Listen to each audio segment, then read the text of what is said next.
algumas reflexões que a gente pode fazer conjuntamente, né?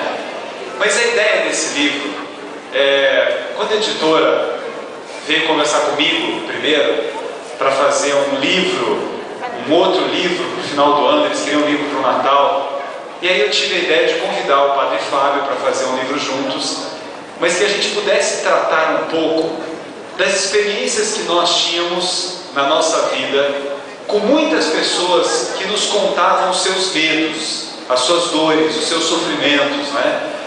E aí a gente resolveu criar um livro por meio de cartas, em que eu mandasse cartas para ele mandasse cartas para mim, e que a gente tivesse naquelas cartas algumas experiências dolorosas que a gente viveu, ou experiências dolorosas que outras pessoas passaram para a gente. Então a primeira carta eu escrevi no Natal do ano passado, e foi interessante que eu estava no Rio de Janeiro, e eu estava muito triste no dia do Natal, porque minha mãe não podia passar o Natal comigo esse ano, eu tinha que passar o Natal no Rio, e eu fiquei pensando no meu pai, na importância que meu pai teve na minha vida, na grandeza do meu pai, na sua história, do jeito que ele morreu. Fiquei pensando nos meus irmãos, e eu achei que aquela tristeza ia me ajudar a escrever a primeira carta. E aí eu escrevi a primeira carta para o padre, principalmente perguntando as opiniões dele sobre a morte. Por que a gente tem que morrer, né? Por que se a gente acredita em Deus, se a gente tem fé, se a gente acha que a gente vai encontrar as pessoas que a gente ama, por que a gente sofre tanto? E toda a carta era baseada na pergunta do sofrimento da morte.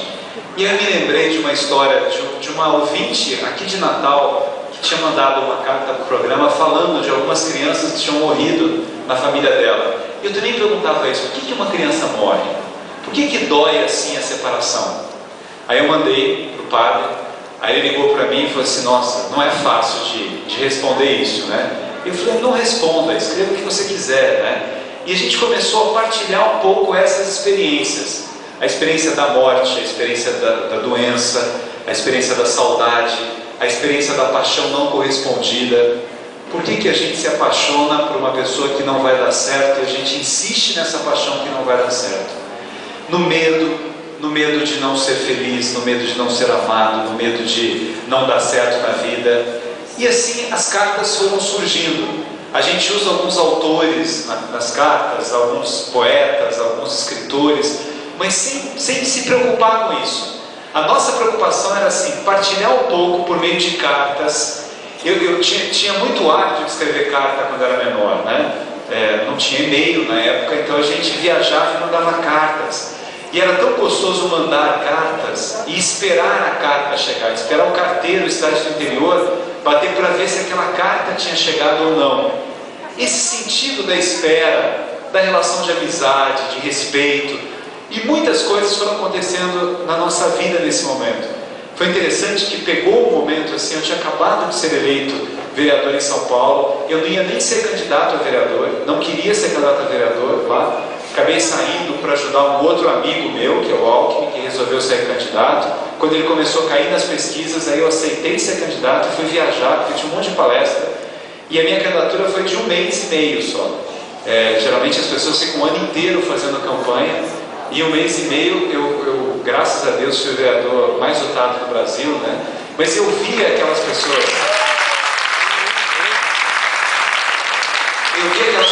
assim, pedindo voto, né? Era tão bonito ver aquilo, assim, professor pedindo voto, amigos da igreja, de comunidade, servente de escola. Como eu saí candidato, fui viajar e voltei, não tinha nem material no começo da campanha. Aí eles arrumavam um número e eu via aquelas senhoras que eram serventes de escola, cada lugar me emocionava, com o número na mão para passar a colinha do número, né? Eu falei, não, vai sair material. Não, mas se não sair, a gente já sabe o número. Então assim, eu vivi uma experiência muito interessante na minha vida e ele viveu uma experiência muito interessante na vida dele também, né? O Padre Fábio não faz um trabalho de agora, é um trabalho antigo, mas de repente a Som Livre viu o talento dele, pegou, começou a investir muito nele. O público religioso já conhecia o Padre Fábio, o público não religioso não conhecia, e era um momento assim difícil também para ele. Ao mesmo tempo que as pessoas começam a fazer sucesso, as pessoas são cobradas e um monte de fofoca, de coisas são inventadas sobre a pessoa, e ele estava nesse momento da angústia, né? de ter a consciência de que ali era um outro espaço para levar Jesus para as pessoas. Achei bonito quando ele falou isso no Faustão, né?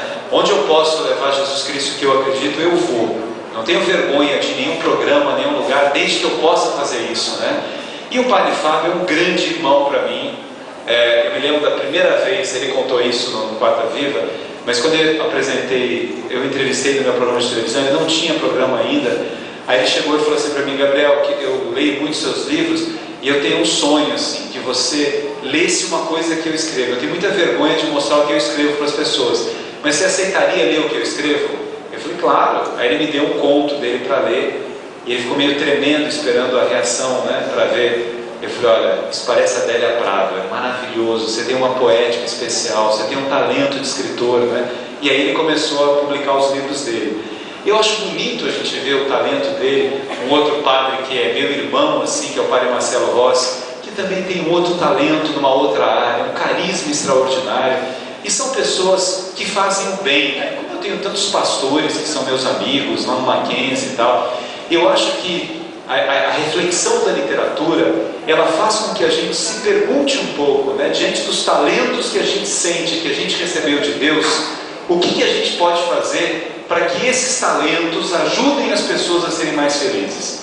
Eu já fiquei feliz pelo retorno desse livro, pelos e-mails que a gente recebe, de pessoas que sofreram também. Lá em Curitiba, uma mãe tinha enterrado há pouco tempo um bebezinho de 4 meses, um outro avô que estava lá, que os filhos gêmeos, né, nasceram os 2 mortos, e ele dizendo assim: olha, o livro me ajudou, apesar da dor que eu estou sofrendo.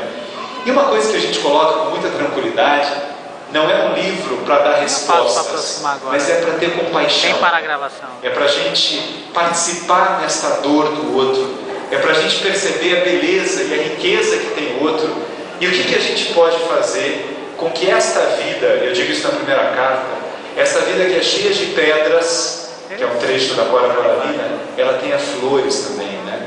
A Cora Coralina, que é uma poeta que sofreu muito, ela dizia que passou a vida quebrando pedras e plantando flores.